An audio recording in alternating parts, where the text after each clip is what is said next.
What up, LTMB fam? I just wanted to do a quick take concerning the CNN versus O'Keefe sideshow. Not to take sides, because this commentary isn't going to center around their beef, but I wanted to point out an issue buried within Van Jones's response to the ordeal, which I really haven't heard anyone mention. Now, Tim Black did a story, Nothing Burger story, but I'm not coming from the same place. Now, on the surface, it's a non-story that I can only describe as political drama. That's why I didn't give this controversy, air quotes around controversy, the time of day when it first broke. Seemed like another round of bad corporate heavy journalism versus bad corporate light journalism. You know, small time con versus big time con, thief versus thief, scammer versus scammer.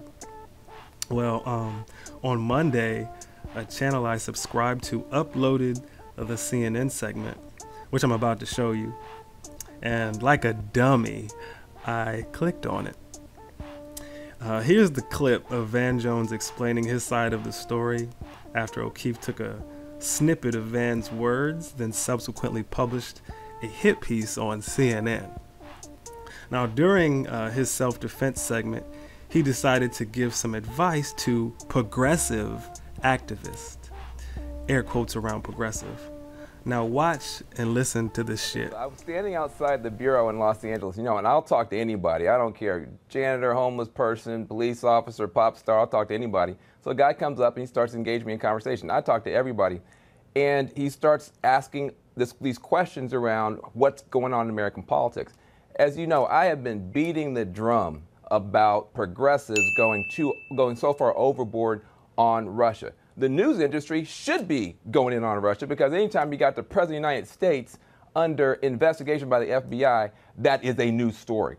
But progressives have to be very careful that we don't put all our eggs in that basket, because the chances of this cowardly Republican Party actually impeaching and then removing a president, something that's never happened, I think is very, very slight. And so I was about to go into that. I said, there's nothing you can do. And then a bunch of my guys from CNN came out. We started talking. So he took that little bitty thing and made it seem like I was out here saying that there's nothing wrong that Donald Trump has been doing. This guy is a hoaxer. He's a fraudster. He's been convicted. He's paid fines. He had to apologize. He's a scumbag. And he does this stuff all the time. So when on the tape you say that the Russia investigation was a big nothing burger, what do you mean? I meant for progressives to keep jumping up and down about this doesn't make a lot of sense, because you've got a bunch of us who are acting as if this guy's going to be impeached tomorrow, that Trump is going to be impeached and he's going to be gone. Listen, from a political point of view, if you're looking honestly, you do not have the ability to both impeach and remove this guy. So from a political point of view, it's a nothing burger. You've got to be focused on real stuff like jobs, health care, addiction, and stay focused on the substantive issues. Which you're saying they're not talking enough about. No, yeah, you're not talking. You're talking about stuff that's not going to register for ordinary people. It's nothing for ordinary people. Real people are going to be worried about jobs, health care, addiction, that kind of stuff. We've got to stay focused on that, and that's where I was about to go. But I don't know this guy. Then my guys come up from CNN, whom I love, at the bureau, and we start talking. So he took that little clip and then he puts it out there. But here's the reality. The worst thing isn't that the guy did the little hoaxer thing. This guy's a hoaxer. He's a fraudster. The worst thing is the Trump White House then elevated it. So you got the Trump White House elevating a guy who's a known fraudster. Right, Sarah Huckabee Sanders said, she didn't know if it's true or not, but she urges everyone to look at it. That's not good. Let me just say, you always have fraudsters out there putting out selectively edited. Listen, if you're still falling for selectively edited videotape in 2017, you have not been paying attention. But for the White House to fall for it and promote it, that's what's really terrible. You said that too many Democrats see the Russia controversy as a kind of magical get-out-of-jail-free card, meaning that they think the president's somehow going to be impeached. Listen, we have a bunch of problems in our party. And rather than dealing with those problems in a serious way, rather than getting back to talking about jobs, back to talking about the real pain at the bottom here in our country, you've got a lot of people just going in loops and cycles. I'm not talking about news people. You got to cover it as news. I'm talking about progressive activists who talk about Russia all day and don't talk about jobs any day. That has got to stop. And if you think that just talking about Russia, Russia, Russia, Russia is going to be a way to either get this guy impeached or removed or win an election, I think you are wrong. And I think we need to get back to substantive stuff for ordinary people, not only the stuff that the news media is excited about. Van, thanks very much. You can read Van's full editorial in The Tape and the Nothing Burger comment at CNN.com. Much ado about Nothing Burger. All right. Oh my God, before I start, I keep forgetting how much of a cornball this dude is. I mean, much ado about Nothing Burger. I mean, he's trying to laugh it all off and be funny, but fails hard. Y'all remember that movie, Beverly Hills Cop? There was a scene where Eddie Murphy's character, Axel Foley, was making fun of a corny detective. We're the first team. Yeah, we're not gonna fall for a banana in the tailpipe. You're not gonna fall for the banana in the tailpipe? It should be more natural, brother. It should flow out like this. Look, man, I ain't falling for no banana in my tailpipe. See, that's more natural for us. You've been hanging out with this dude too long. I'm sorry, I'm just fucking with you. That's funny to me. Sorry. Yeah, that's who Van Jones reminds me of. But all jokes aside, did y'all see what he did there in that clip? I know y'all probably have y'all's own issues with it, but I gave y'all some hints along the way, but I'll expound more on what I observed, or what I think I observed. Now, your boy O'Keefe is a fraud, but I still have a big elephant-sized bone to pick with Van Jones.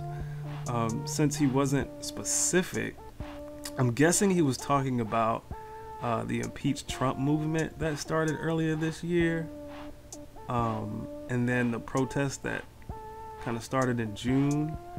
Now, these protests are an outgrowth from the rally in D.C. On the first week of June, where, according to Newsweek and the media, about 20 progressive, air quotes around progressive, organizations delivered 4 million petition signatures urging the U.S. House to create an independent commission to investigate Trump's ties to Russia. Now, I'll talk about a few of these progressive organizations in a minute. Now, looking at it from a purely superficial standpoint, so this is my little superficial segment. I can't really say that all the groups and the citizens that participated were there for the same reason, amongst themselves, and definitely compared to the Democratic leadership, which used the petition to push a House bill called Protecting Our Democracy Act, which centers on supposed election hacking. Now, I love that name. I'm like, shouldn't y'all have been doing that all along? I mean, what the fuck y'all been doing all this time? But the close proximity of the rallies and the House bill kind of makes it appear as if everyone that rallied was driven by the same issue. I think the Democrats were trying to push the rallies like they were. I mean, I watched a few hours of footage and listened to some speeches, and people had concerns about healthcare, immigration, environment. I mean, some mentioned Russia, but a lot of those that did mention the financial aspect, and not just with Russia. I mean, considering what groups were there, it makes sense that there would be differing focuses. For example, Public Citizens was one of the organizations gathering signatures. That's Ralph Nader's group. Their advocacy focuses on money and politics, consumer protection, financial market reform, corporate greed, workers' rights, etc. So it makes sense that they participate due to Trump not divesting from his businesses. Another group involved was Roots Action. Their agenda is kind of all over the place, civil liberties, environmental protection, anti-war, etc. Now, I looked up half of these groups, and out of 10, Roots Action was like one of the only ones that had a seemingly consistent agenda, with like little to no blind spots. They supported Bernie Sanders, and they didn't roll over to support Hillary Clinton when she won the primary. So I guess I mean, if I don't know enough about that group, maybe somebody can fill me in. But oh, that's the that's a fake thumbnail. The website the article was linked to doesn't exist anymore, so I made a replacement thumbnail. All right, done with the superficial segment. Now let me put on my LTMB glasses. Yeah. Now, I'm not gonna downplay people's legitimate concerns because shit has gotten real. But there surely wasn't this much organized backlash subsequent to the Democratic primary and what occurred with the DNC and Hillary Clinton. I mean, where were all these groups? I mean, shit. Any involvement with the DNC lawsuit? Where were these progressive groups last year? Well, I know where MoveOn.org was. They were caping for Hillary on election night. This had to be the greatest concert ever. Looks as if they were doing some last minute outreach on election day as well. They always struck me as sometimey, you know? And I didn't like the way they always name drop Bernie Sanders. You know, they always kind of used the fact that they supported Bernie Sanders as some sort of get out of jail free card when they, you know, flipped to Hillary when she won the primary. And I also thought it was kind of interesting that they pushed a petition asking for the Electoral College to vote for Hillary after she lost. So they mad suspect to me. Hashtag resist. This is our fight song. And what was Common Cause doing? Well, they were too busy being ironic, posting shit like this in 2015. I mean, you could read it for yourself and you see exactly what I'm talking about. Now, this is probably one of the only screenshots that has the red blocks to highlight certain passages. But after going through so much and reading so much, I started to notice that everything was whack. There wasn't a lot to highlight because it was all whack. So you just got to read it, whatever I post. Most of it's short snippets anyway, so I don't think y'all have a problem. But check out the subcaption from the article they linked. It says, former Secretary of State is an unlikely reformer, which is precisely why she might be a particularly effective one. Like, what? All right, okay. You just flipped a negative into a strength, but all right.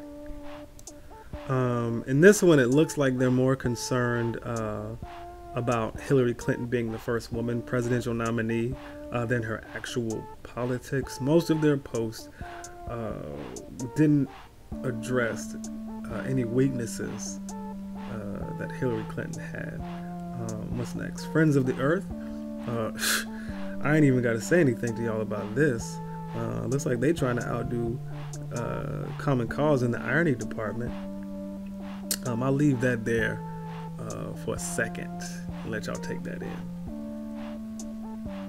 Here's Free Speech for People in 2015, promoting Hillary's platform for campaign finance reform. Here's them butthurt because they think the media wasn't covering Clinton's plan for campaign finance reform.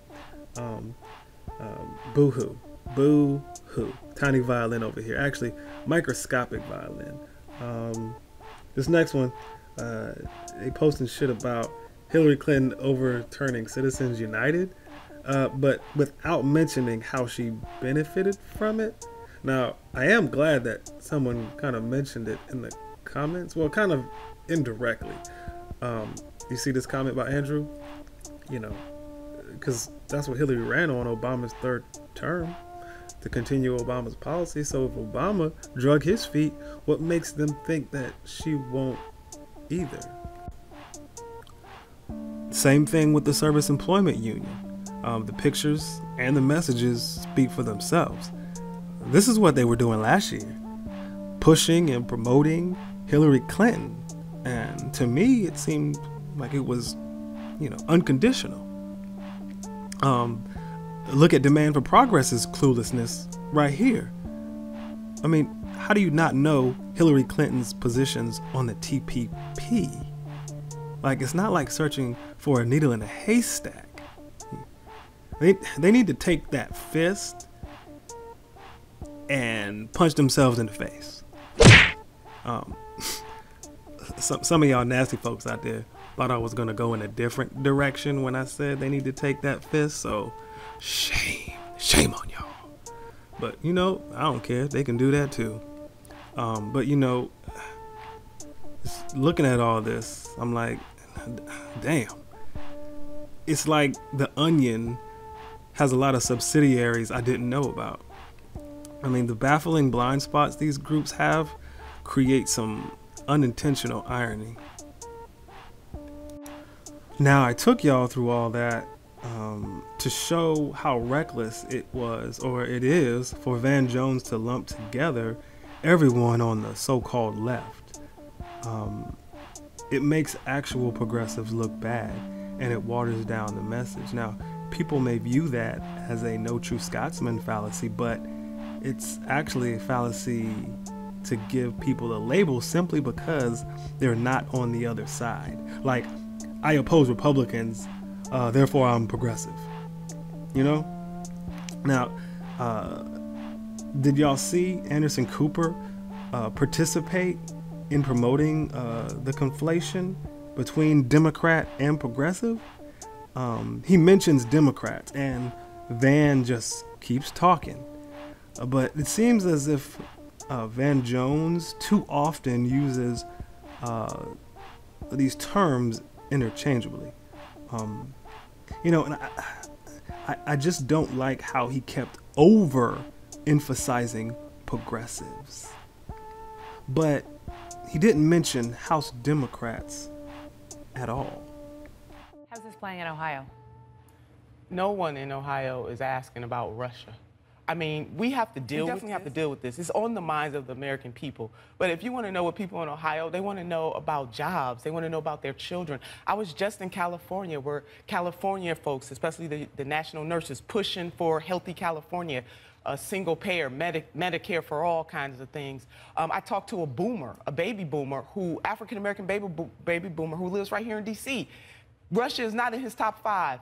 He believes that both parties are failing. I talked to a Gen Xer, a white male who's in the union. He wants third party. We are losing. The president should be concerned about this. All Americans should be concerned about this. But if we were to go to Flint, then they wouldn't ask you about Russia and Jared Kushner. They want to know how they're going to get some clean water and why 8,000 people are about to lose their homes.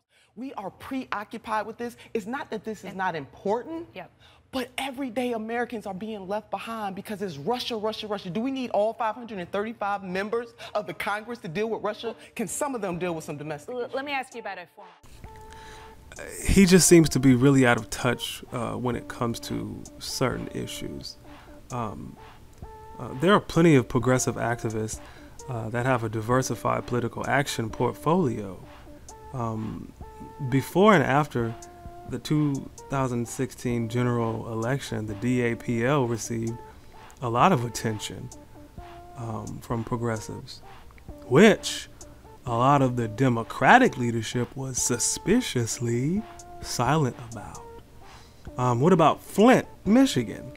The media spotlight dimmed, but plenty of folks are doing their best to make sure that that issue isn't pushed under the rug and away from public eyes. What else? Focusing on local primaries. Oh, how can I not mention the DNC lawsuit, which surely has been a heavy trending topic amongst progressives. You know, while Van's colleagues at CNN have virtually went dark on the issue.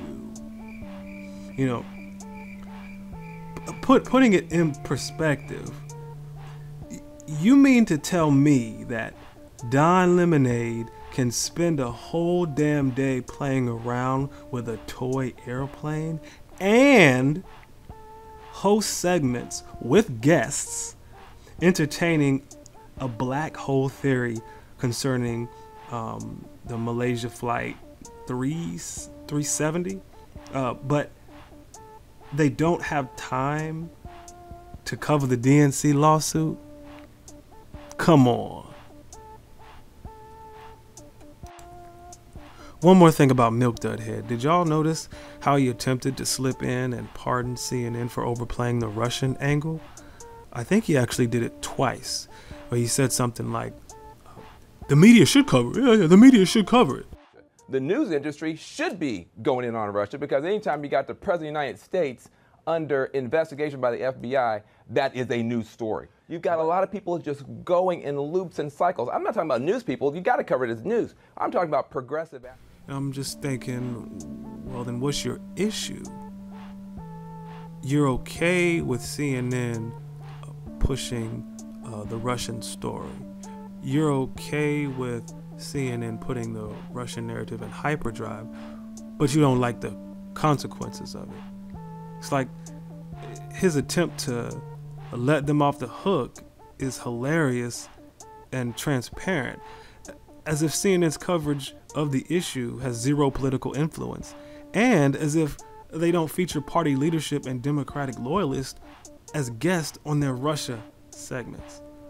I think it's funny that Jonesy is trying to call out progressives, or those he thinks are progressives, without one, knowing what issues are being talked about, two, acting as if CNN's Russia roid rage doesn't affect the public, regardless of political ideology, and three, if anyone has their eggs in one basket, it's CNN, seeing as the Russia topic has been their ratings Easter basket for an entire year. So bruh, you are in no position to lecture progressives on anything. You get Charlemagne's donkey of the day for this shit. And concerning O'Keefe, you most surely did fall for a banana in the tailpipe, dog. Almost forgot. We see y'all out there wondering if season 2 of the LTMB show is canceled. And are we coming back? Well, that is a definite yes. You know, we appreciate the love. I know it's real because y'all show it even when we're not around. Thanks for that. See y'all soon. I'm out.